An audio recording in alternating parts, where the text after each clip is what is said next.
Well, here, last September, a former member of our Board of Regents wrote and told us that we just had to have Ambassador Alan Keyes on campus to speak to our faculty and students.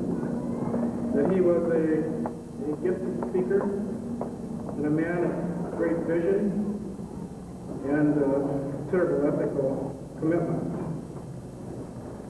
Little did we know that by this time in our school year that Dr. Keyes would have stirred the number of hearts and souls that he has throughout this country. He, like those of us here at college, and quite like, I would guess, many of you sitting in the audience today, believe in the need for our country to regain its moral equilibrium. And he's not shy at all about articulating those convictions. We also welcome his wife, Jocelyn, who joined him today here. She said, she told Vicki Hardig that she wouldn't mind getting a copy of his speech, since he's running around all over the country giving speeches and she doesn't get to always hear them. Seems that he seldom writes them down because he doesn't need a speechwriter to help articulate his thoughts. He has a strong feeling about many things and speaks from his heart. They aren't from someone else's pen. So ladies and gentlemen, without further ado, Ambassador, we consider it a great honor to have you with us today. Ladies and gentlemen, students and faculty of Wisconsin Lutheran, please join me in giving a big Wisconsin welcome to Ambassador Dr. Alan Keyes.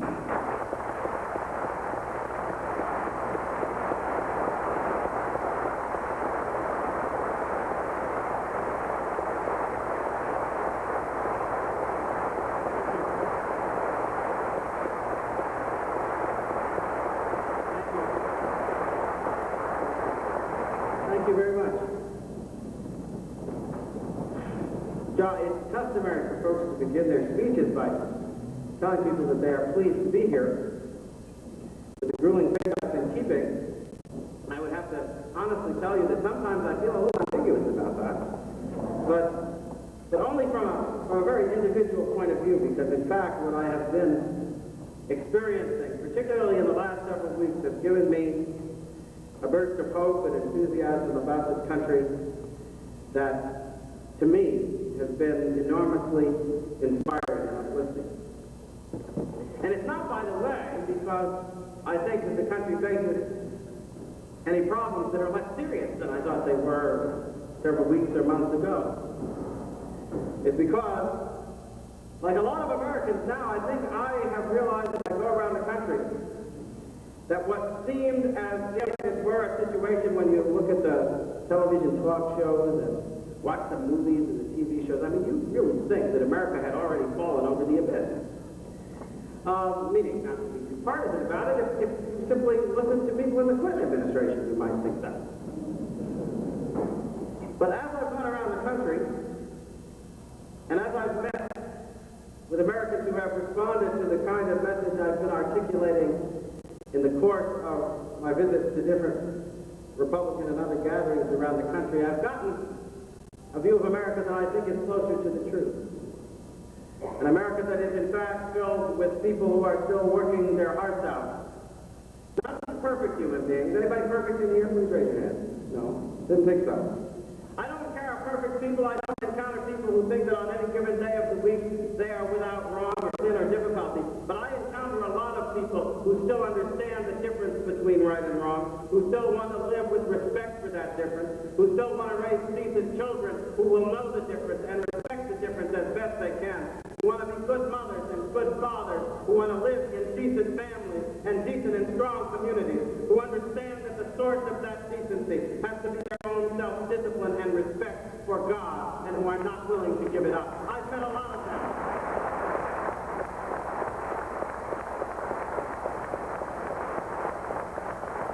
It has made me realize that much of what we hear from the experts and pundits about America is entirely wrong.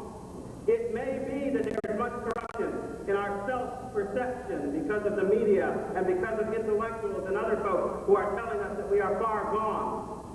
But they have been wrong about many other things. And it's some of those things that I want to talk about today.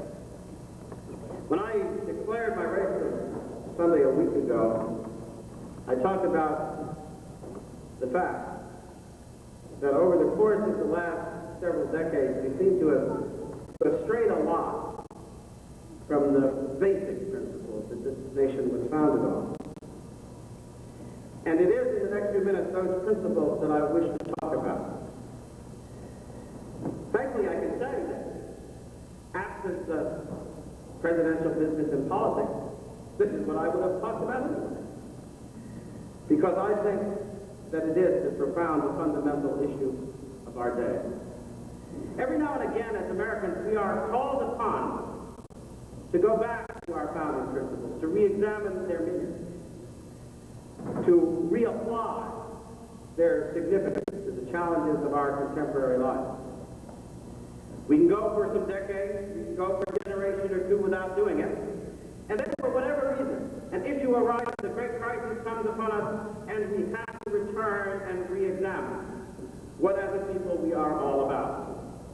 Now, I think there's good reason for that, because as I look out over the audiences that I encounter in this country from place to place, it always strikes me that as a people, it's hard to recognize us by looking. We don't have in common physical characteristics and a certain way of looking. We don't even have in common certain ethnic heritage or religious beliefs. What is it that makes us one nation? It is the adherence, I believe, to a certain set of basic principles about right and wrong, justice and injustice.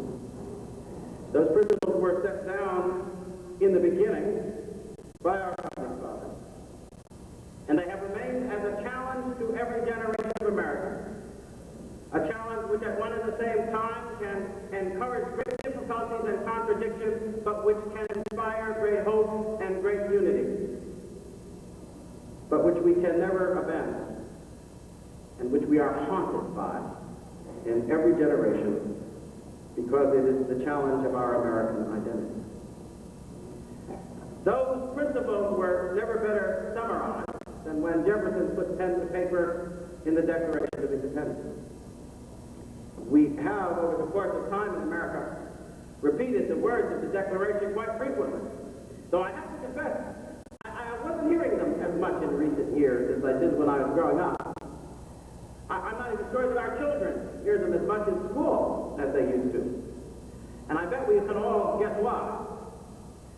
It's kind of hard to imagine how you teach the Declaration as a living truth in schools that, because of the court's phony misstatement of the separation of church and state, have told us that teachers are forbidden to mention the name of God.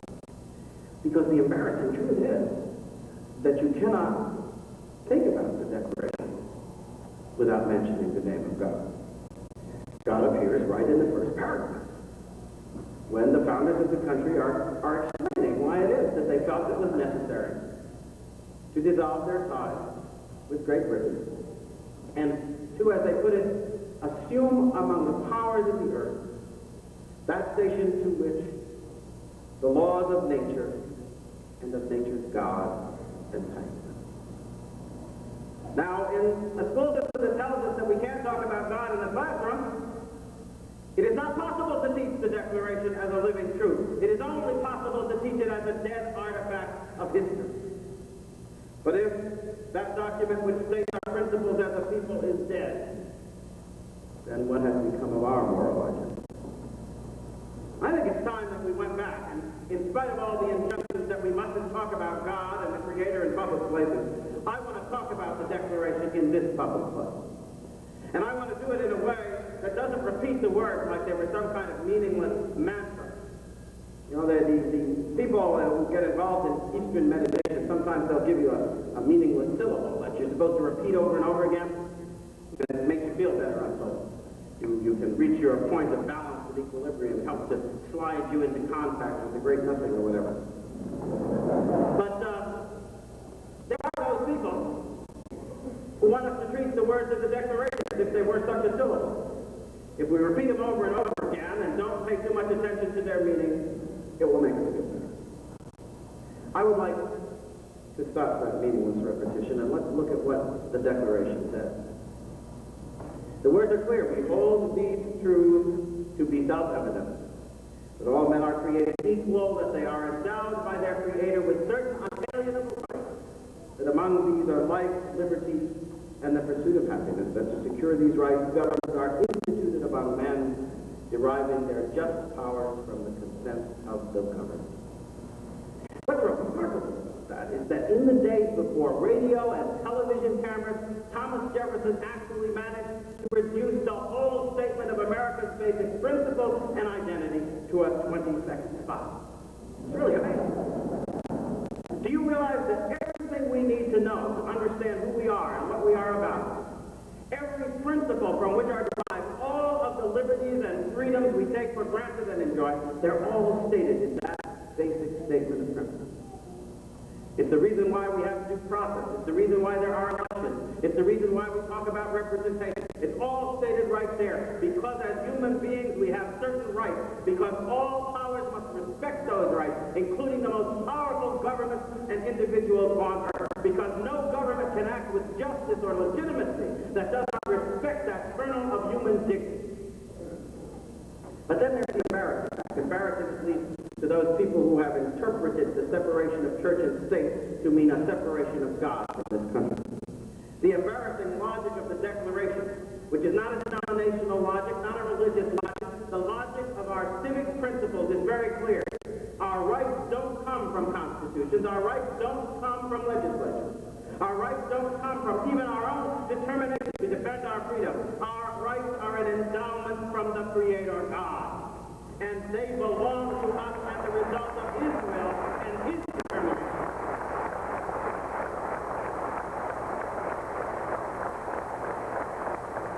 There's one word except in that logic. It's an inevitable step. Now that's all. Just because God endowed us with rights, I mean, some wise guy could come along and say, so what? So God gave you those rights. It appears that He also gave me this Uzi, and you will do what I tell you. Might makes right in this world. God gives right, but might makes right, and I don't have to respect anything about you. If you think about that situation, you realize that the one step that is implied in the Declaration that a lot of us would like to run away from is that God, in endowing us with rights, gives us really nothing that any human being must respect unless that human being respects the authority of God. So that the Declaration is actually meaningless if you have rejected the concept and authority of the Creator. After all, if the one endowing the rights has no authority, then the endowment is meaningless. It commands no respect.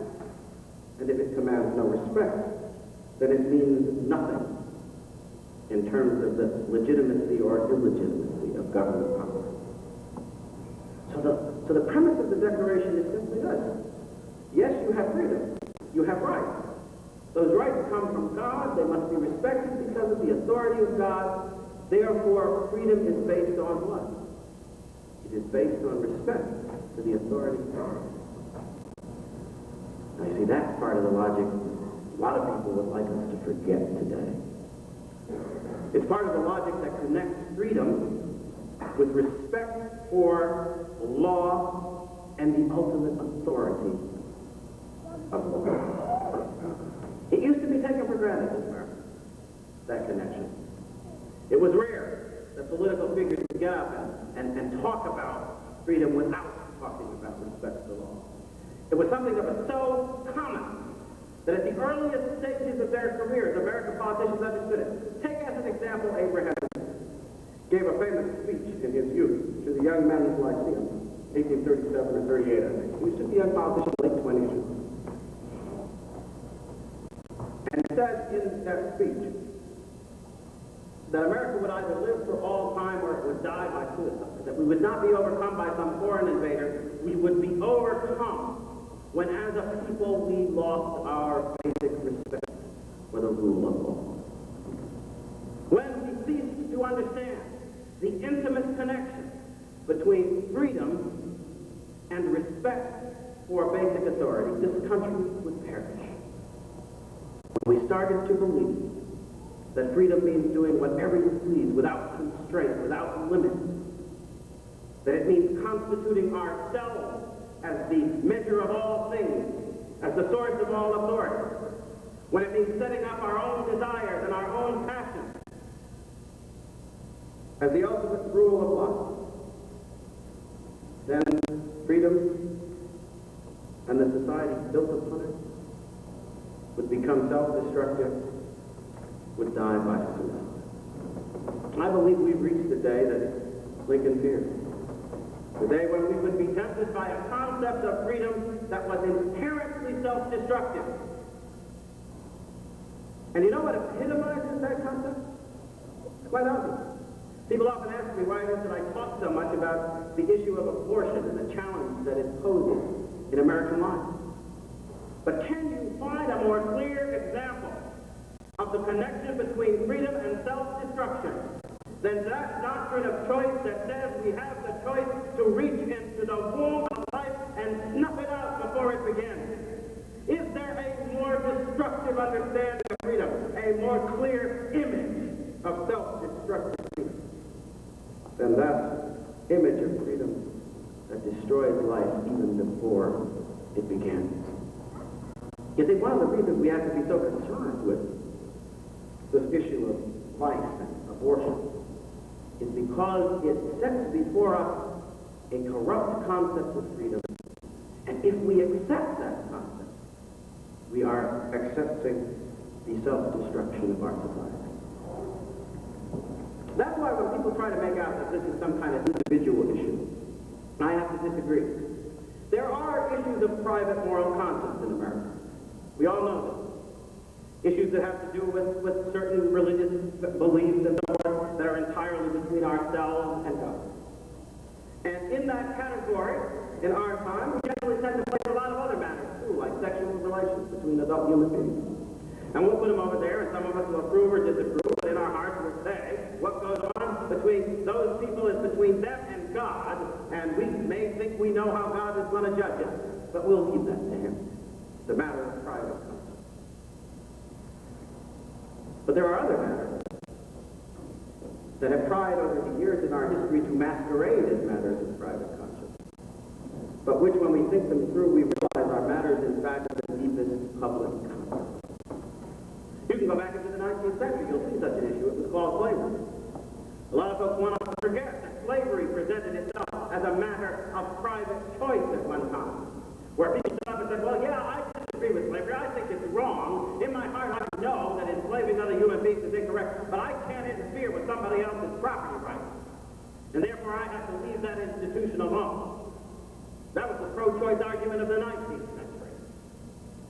And it moves forward into the 20th century. I own this restaurant. I own this workplace.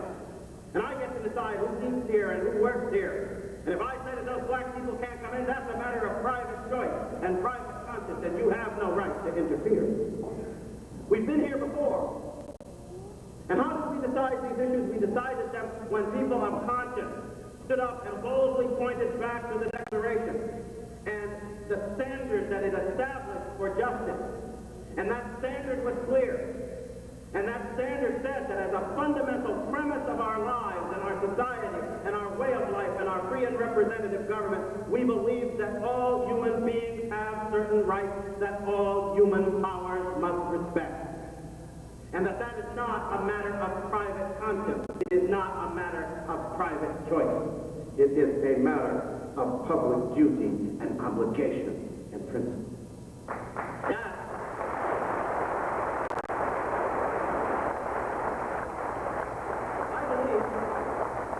That is what the great anti-slavery battle, the civil rights battle was fought about, and we are still fighting it today.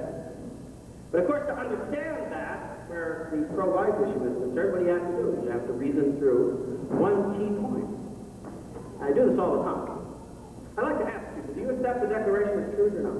Anybody in here believe the Declaration of Independence stated true principles for conducting our political life? Raise your hand.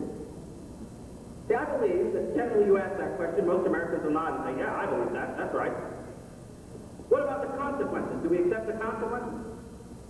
Because the consequence is very clear. If you're dealing with a human being, then there are certain aspects of that human being that are inviolable. And the first among these is their right to life. So the only question we have to decide, where this whole issue of abortion is concerned, is are we dealing with a human being? Now I know there are folks who will look at me and say, well, we can disagree about that. It's a matter of where you draw the line. And some people will draw it one place, and some people will draw it another place, and we'll just have to agree to disagree about that. You think we can be reasonable human beings? I have only one problem with this. It occurred to me right off the bat. It might take a little longer to occur to others who aren't quite in my same position. But you see, I have a deep historical memory of the last time that people decided to draw the line. And I remember that my people were on the wrong side of it. And I do not intend to stand by and let the same principle reassert itself. And there are others who would say, oh yeah, but we made a mistake that time. I just drew the line in the wrong place. And I look back at the history and I recognize something different. I recognize that the real source of the evil was not that people made the wrong judgment. The real source of the evil was that they thought they had the right to make the judgment at all. Because you see, we do not have the right.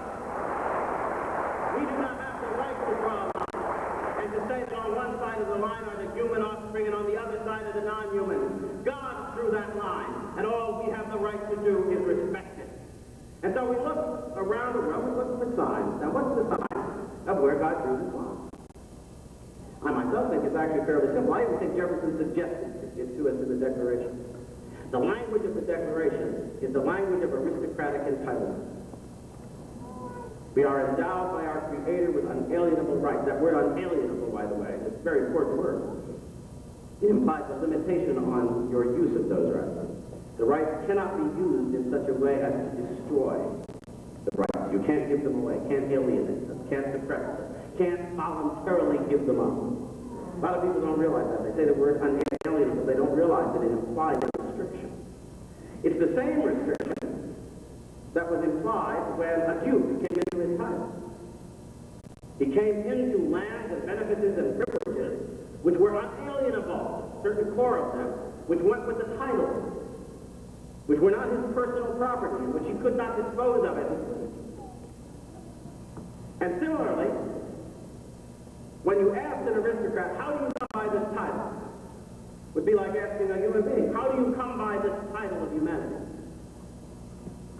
And if we understand the tradition in which Jefferson wrote, to which he alluded when he put the Declaration together, the answer is clear. You come by your title not at birth, as some would like to pretend today, but by birth. And by birth means something very different. By birth is actually a fairly simple way of understanding the question. It doesn't require a whole lot of knowledge or scientific expertise, even though we all know who have looked at the question that the scientific expertise actually supports the pro-life position these days. But let's put it aside. You don't need all that stuff. Because I'm willing to bet that when God drew the line, he drew it in a way that everybody would be able to recognize. What do you think? I think so, because when Jefferson wrote the Declaration, he wasn't writing a document that could only be interpreted by scientific experts.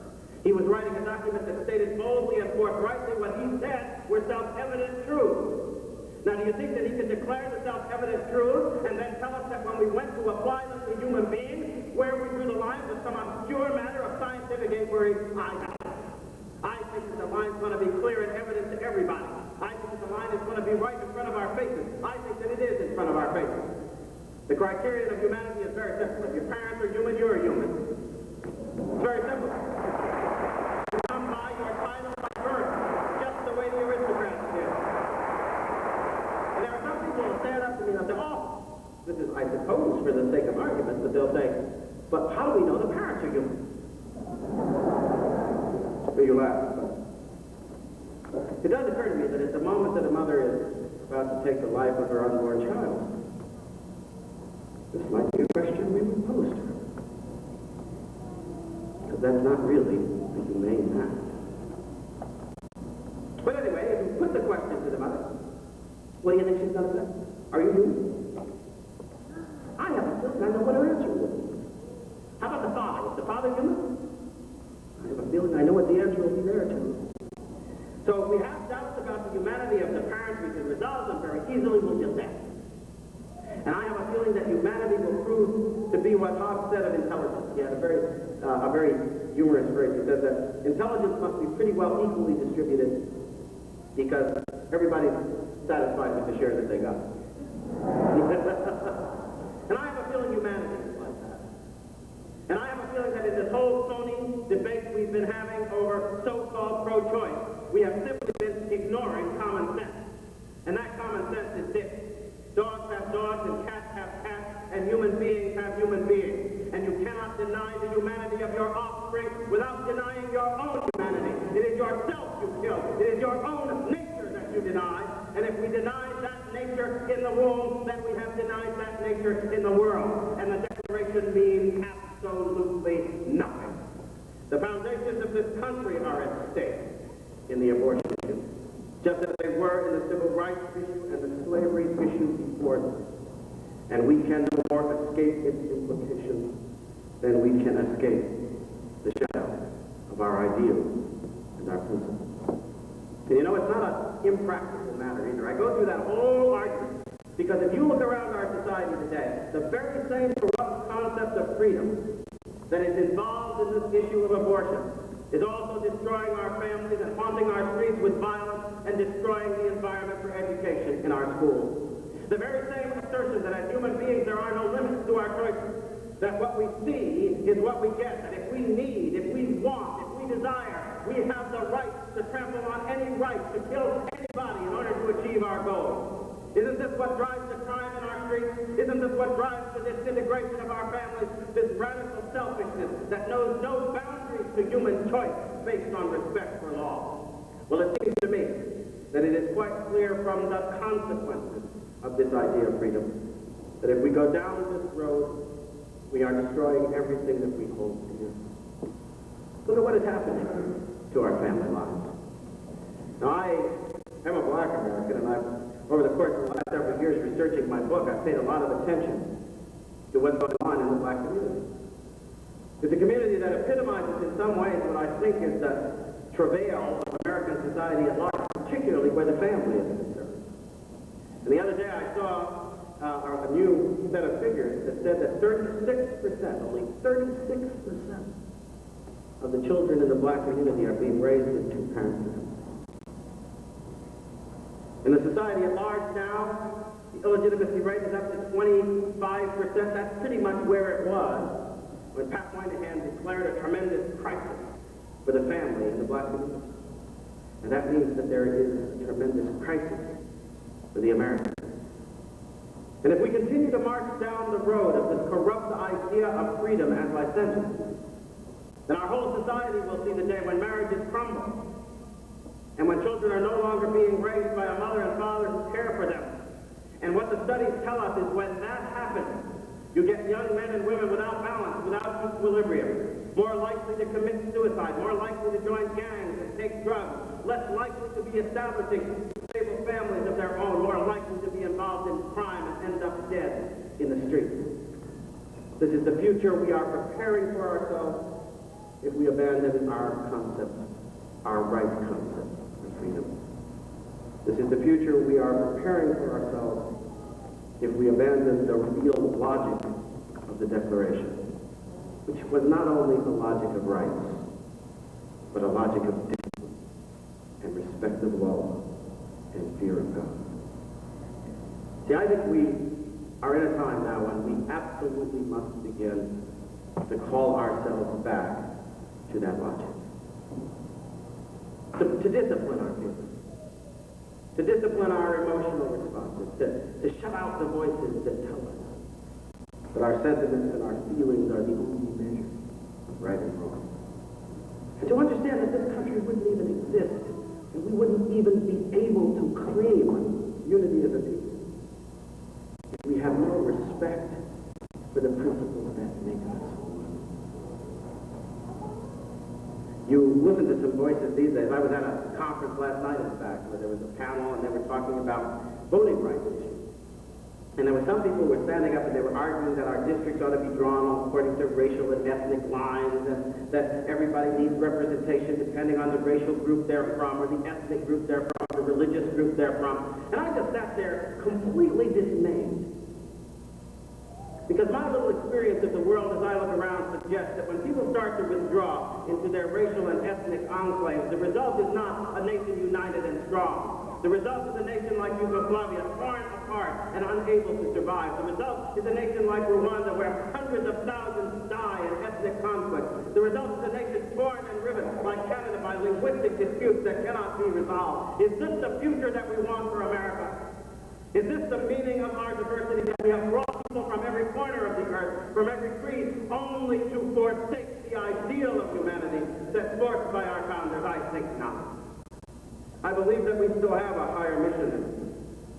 I believe that that providential moment when this nation was founded on principles that declared justice for all humankind is not yet at an end, and that therefore we still have a duty and an obligation to preserve respect for those principles which allow us to stand on common ground as a people, and to claim that whatever our differences and whatever our background, we can still reach out in justice and mutual respect across all of those boundaries, because we know that there are certain rights, we know that there are certain ideas of righteousness on which we can unite as a decent and a self-governing people, and offer that hope, and offer that to the rest of humankind.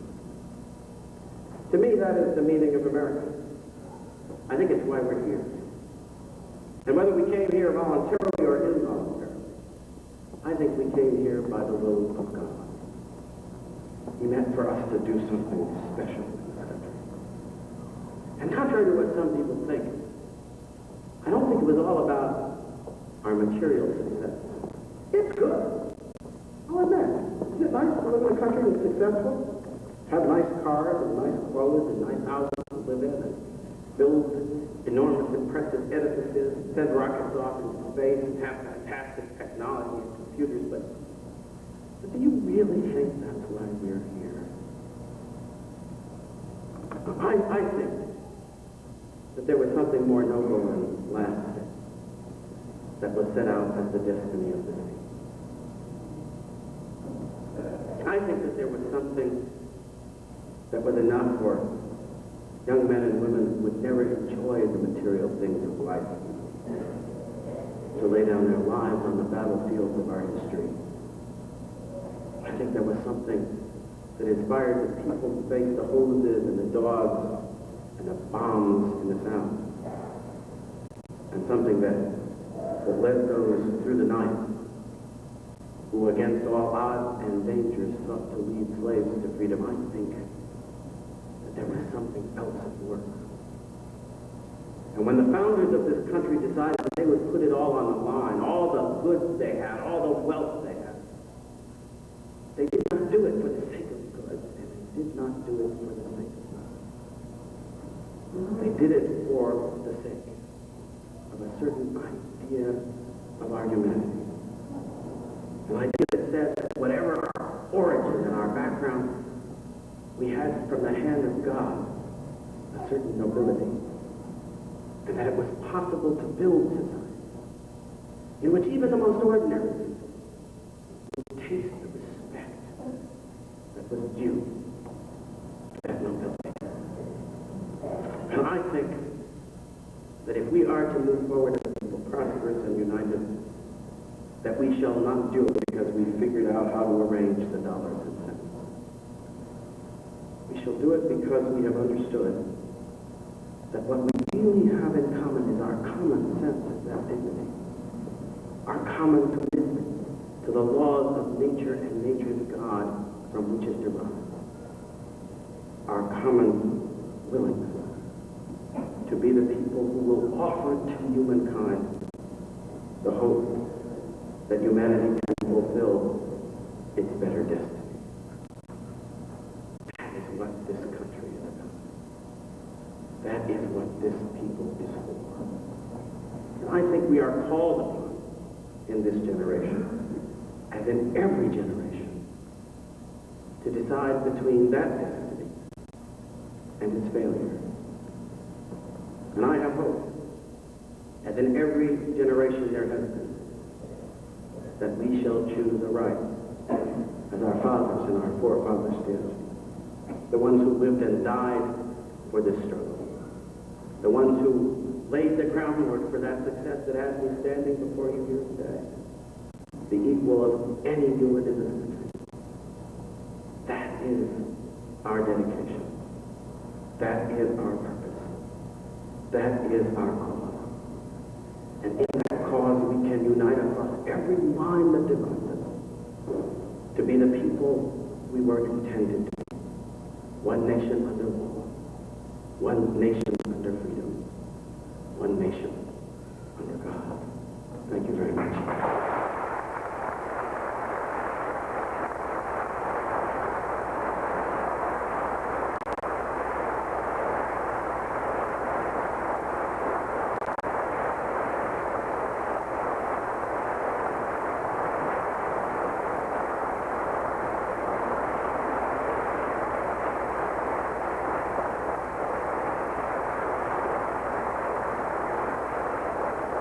Keith is scheduled to give a speech to a Republican Senate dinner in 2 hours and 45 minutes in Washington, D.C., and so we had to leave. We thank you very much for coming.